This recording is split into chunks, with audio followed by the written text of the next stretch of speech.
श्री कालहस्ती के श्री का अर्थ है एक मकड़ा।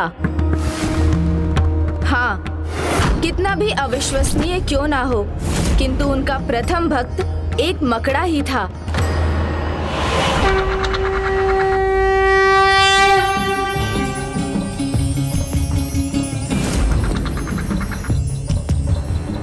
प्रभु को कष्ट हो, ये नहीं सह सकता मैं।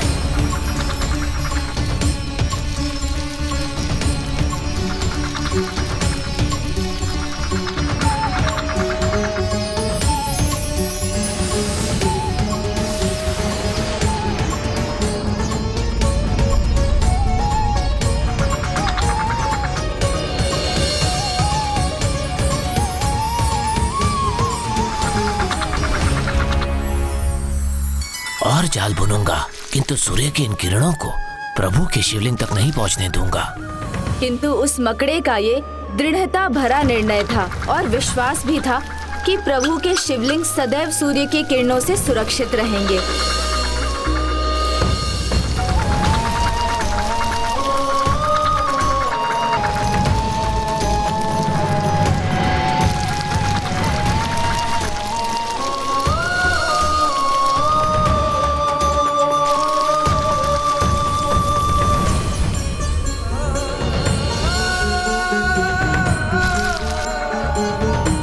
यहाँ भी इन छिद्रों को भर दूंगा।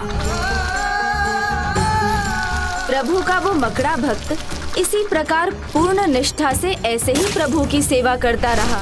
जब भी उसका जाला वायु, पशु अथवा किसी अन्य कारण से क्षतिग्रस्त होता, तो वो मकड़ा उसी क्षण प्रभु के कष्ट को हरने के प्रयास में जुट जाता। पर फिर किसी भी अन्य भक्त के समान ये उस मकड़े भक्त की परीक्षा का समय था। उस दिन सूर्य देव की किरणें इतनी तीव्र और तीक्ष्ण थी कि वो मकड़े के जाल को अपने ताप से जलाने लगी, और उसके सभी प्रयासों के बाद भी वो अपने जाल को सुरक्षित नहीं रख पा रहा था। तो क्या उस भक्त ने असफलता स्वीकार कर ली? नहीं वीर बाहू जी, किसी भी सच्चे भक्त के समान उसने अपने प्राणों को दांव पर लगा दिया, किंतु अपनी भक्ति पर आंच नहीं आने दी। वो अग्नि बुझाने जाले के उस भाग पर पहुंच गया जहां अग्नि का प्रभाव था, और अग्नि को शांत करने के प्रयास में वो स्वयं आहत होने लगा, किंतु रुका नहीं।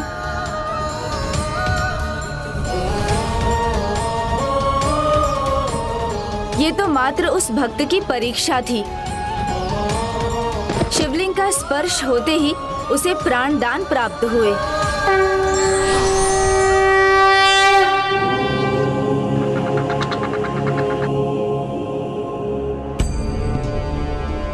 ऐसी अटूट भक्ति है तुम्हारी वत्स कि तुमने वो कार्य किया है जो प्रभु अपने भक्तों के लिए करते हैं।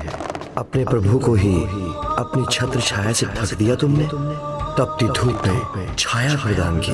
तुम्हारी ये महान भक्ति सृष्टि के अंत तक स्मरण की जाएगी, सृष्टि के अंत तक स्मरण की जाएगी। प्रभु महादेव उससे इतने प्रभावित थे कि उन्होंने उस मकड़े भक्त से पुनः वरदान मांगने को कहा। एक छोटे से कीट को भला क्या वरदान चाहिए होगा? प्रभु की भक्ति भक्तों में भेद नहीं करती, फिर चाहे वो कोई मनुष्य हो या छोटा सा कीट, उसकी भक्ति ही उसे सच्चा भक्त बनाती है। ये तो उस मकड़े भक्त ने प्रमाणित कर ही दिया था, इसीलिए मुझे पूर्ण विश्वास है कि उसने मांगा भी वही होगा जो एक सच्चा भक्त मांगता। क्यों गणेश? हाँ भ्राता, भक्त मकड़े ने सयुज्य मुक्ति का वरदान मांगा। वत्स, मैं तुम्हें सयुज्य मुक्ति का वरदान देता हूँ। इतना ही नहीं, मैं तुम्हें ये भी आशीष देता हूँ कि यहाँ जो भी सच्ची निष्ठा से भक्ति करेगा, वो मनुष्य हो अथवा कोई जीव, चींटी हो या विशालकाय गज, उसे मुक्ति प्राप्त होगी और मेरे साथ सदैव तुम्हारी पूजा होगी।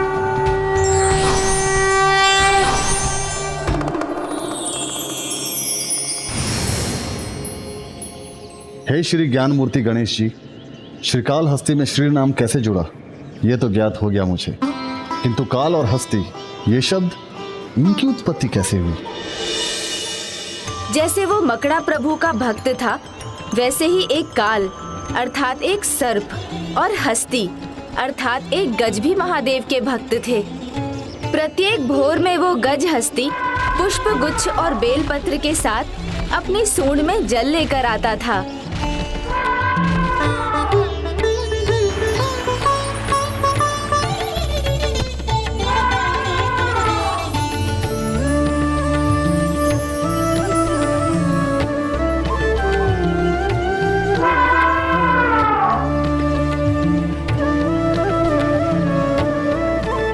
और फिर संध्या में काल नामक सर्प भी आया।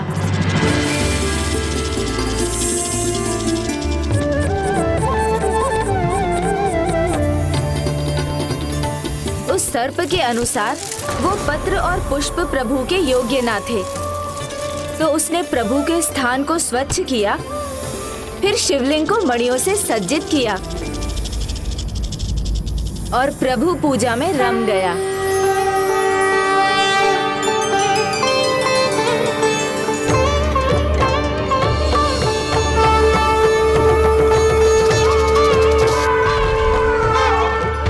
जिस प्रकार काल को हस्ती गज की पूजा पद्धति नहीं भाती थी, उसी प्रकार गज हस्ती को काल की पूजा से कोई लगाव ना था। वो काल की लाई मणियों को पत्थर समझ दूर फेंक देता था और काल उसके पुष्पों को।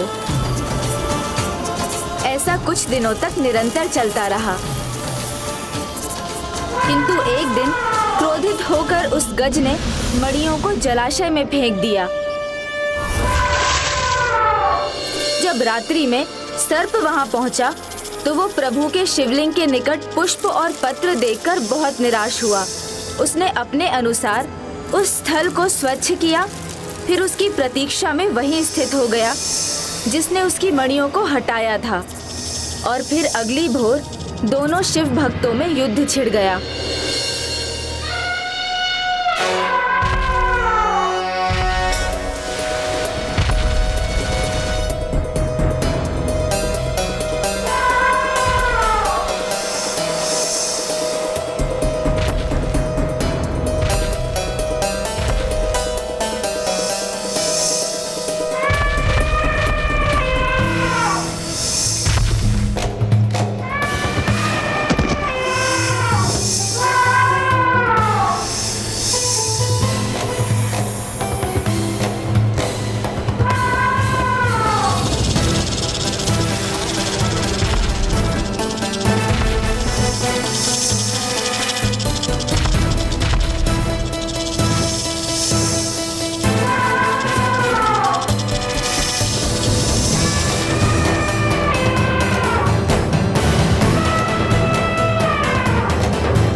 गज के इस भीषण युद्ध में वो अवस्था भी आ चुकी थी जब उस असहनीय कष्ट को सहन कर पाने में असमर्थ वो गज अपनी अंतिम श्वासें गिन रहा था।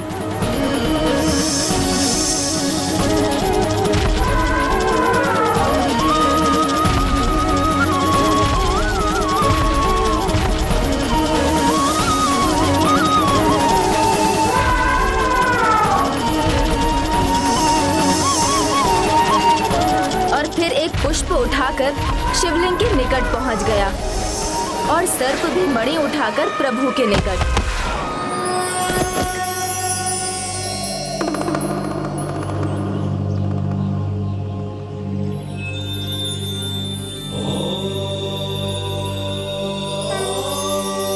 कल्याण। जब दोनों के प्राण लौटने लगे तो मकड़े भक्त के समान काल और हस्ती दोनों ने सयुज्य मुक्ति ही मांगी। उनकी इस भक्ति से प्रभावित होकर प्रभु महादेव ने उन्हें मात्र मुक्ति ही नहीं दी, अपितु एक अनूठा आशीष भी प्रदान किया। मुक्ति के साथ मैं तुम दोनों को यहाँ एक विशेष स्थान देता हूँ। आज के बाद तुम दोनों के नाम मेरे नाम से जुड़ जाएंगे और तुम दोनों के चिन्ह मेरे इस शिवलिंग के ऊपर होंगे।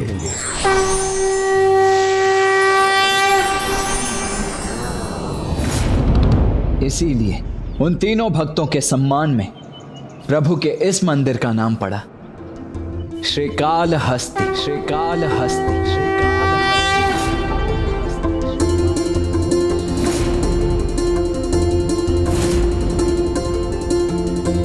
श्रीकालहस्ती की जय। श्रीकालहस्ती की जय।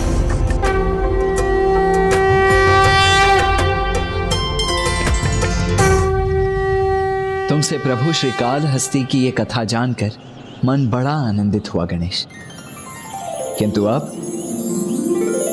हमें संध्या आरती के लिए मंदिर की ओर बढ़ना चाहिए। नहीं नहीं भ्राता, मैंने अभी तक आपको वो मुख्य कथा तो सुनाई ही नहीं है जिसका संबंध पाशुपतास्त्र से है, जिससे आप सुरापद्मन का वध कर सकेंगे। और मात्र पाशुपतास्त्र ही नहीं, इस कहानी के माध्यम से मुझे आपको विवाह के लिए भी तो मनाना है।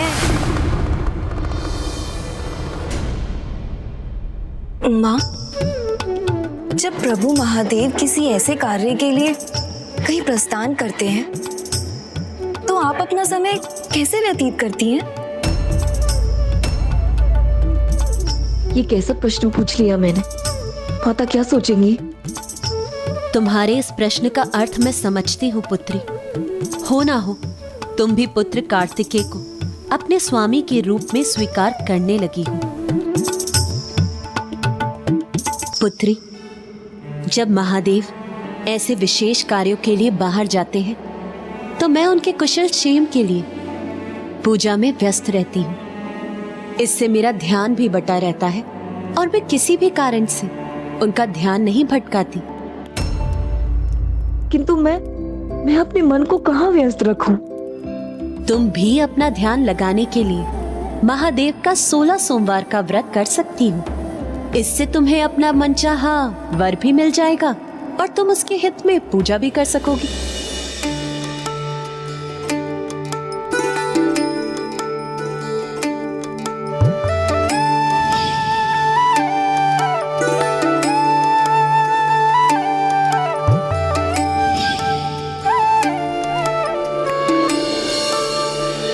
संध्या वंदन में तो अभी बहुत समय शेष है भ्राता।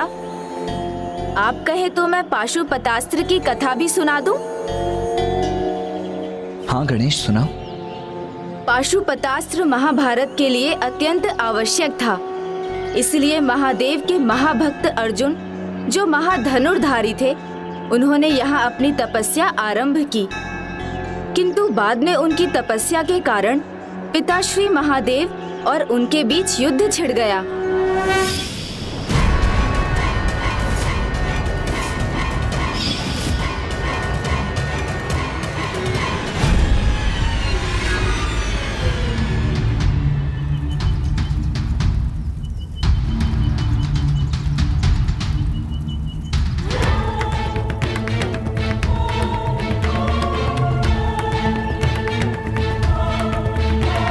देव ऋषि का विश्व शांति के लिए यज्ञ जितना विशाल होगा, चुनौती भी उतनी विशाल होगी उस बालक कार्तिकेय के सामने।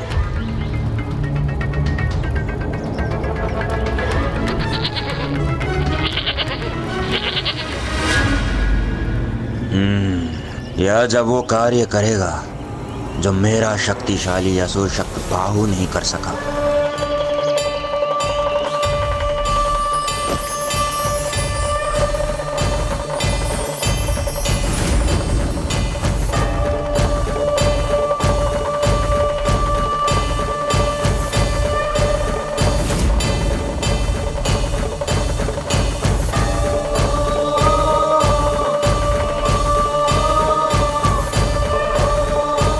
क्या हुआ प्रिय? आप किन विचारों में मग्न हैं? स्वामी, अपार शक्ति के साथ अपार दायित्व भी निभाना पड़ता है। अपने तप के फल स्वरूप महारथी अर्जुन को पशुपतास्त्र प्राप्त होगा, किंतु स्वामी, क्या महान धनुर्धारी अर्जुन सदा इसका प्रयोग अपनी बुद्धिमानी से और न्याय के लिए ही करेंगे?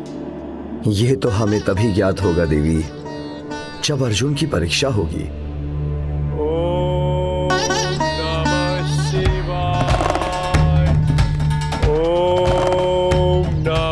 शिवाय।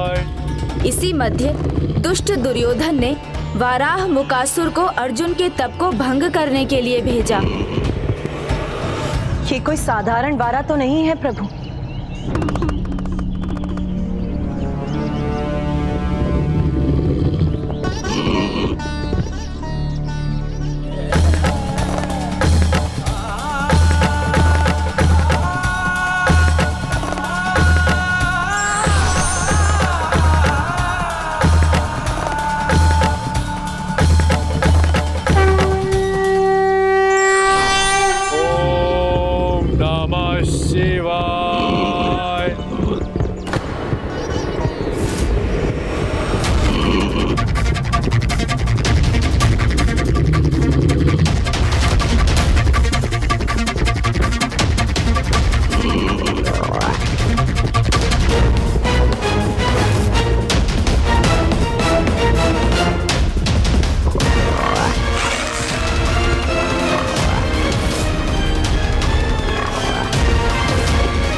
रुको, वो मेरा आखेट है, तुम उसका वध नहीं कर सकते।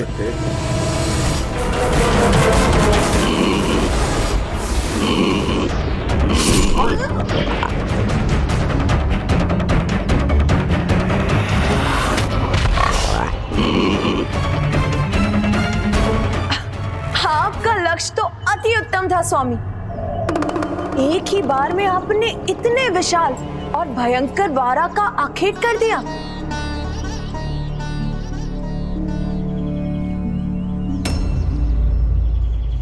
देवी, आपसे भूल हो रही है। मेरा बाण है इस वारा के अंत का कारण। आप एक कुशल योद्धा अवश्य है, किंतु प्रहार तो मेरे बाण ने भी किया है इस पर, इसलिए मुझे विश्वास है इसे आहत भी मैंने ही किया है। आपको विश्वास है और मैं अपने बाण के वार को लेकर पूर्ण रूप से आश्वस्त हूं। जब दोनों बाणों ने एक ही समय पर इस पर आघात किया है, तब तो ये मृत वारा ही बता सकता है कि इसके प्राण पखेरु किसके आघात से निकले हैं। जो आखेट करते हैं उन्हें भली भांति ज्ञात होता है कि आखेट होने वाला जीव उनके ही बाण से मृत्यु को प्राप्त हुआ है, किंतु तुम तो ठहरे एक तपस्वी, तुम्हें भला कौन श्रेष्ठ धनुर्धारी मानेगा और कौन स्वीकार करेगा कि तुम्हारा बाण ही सफल हुआ है? उचित कहा तुमने। बिना प्रमाण के कौन स्वीकार करेगा? इसीलिए मैं तुम्हें चुनौती देता हूं। आओ, युद्ध करो मुझसे और प्रमाणित करो कि तुम्हारा कौशल और तुम्हारे बाणों की शक्ति मुझसे श्रेष्ठ है। और जो भी इस युद्ध में विजय प्राप्त करेगा, आखेट भी उसी का प्रमाणित होगा। उचित है।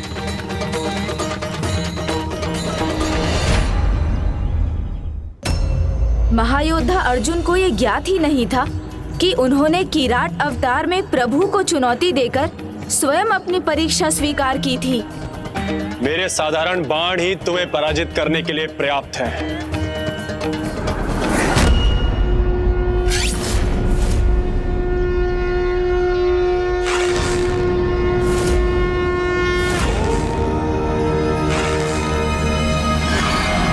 लो, अब मेरे परम शक्तिशाली बाणों का सामना करो। मैं प्रस्तुत हूं। उचित है। वायु अस्त्र।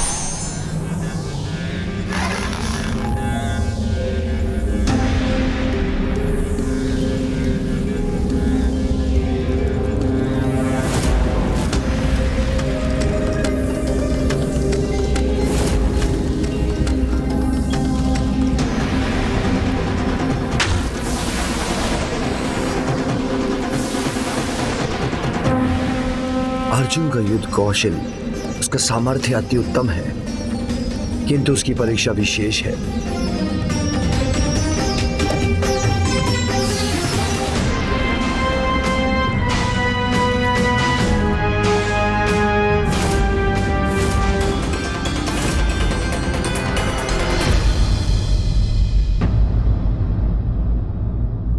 ईश्वर के लिए सभी भक्त समान रूप से प्रिय होते हैं, चाहे वो मनुष्य हो या जीव जंतु। For more updates, subscribe to our channel, click the show links and enjoy watching the videos.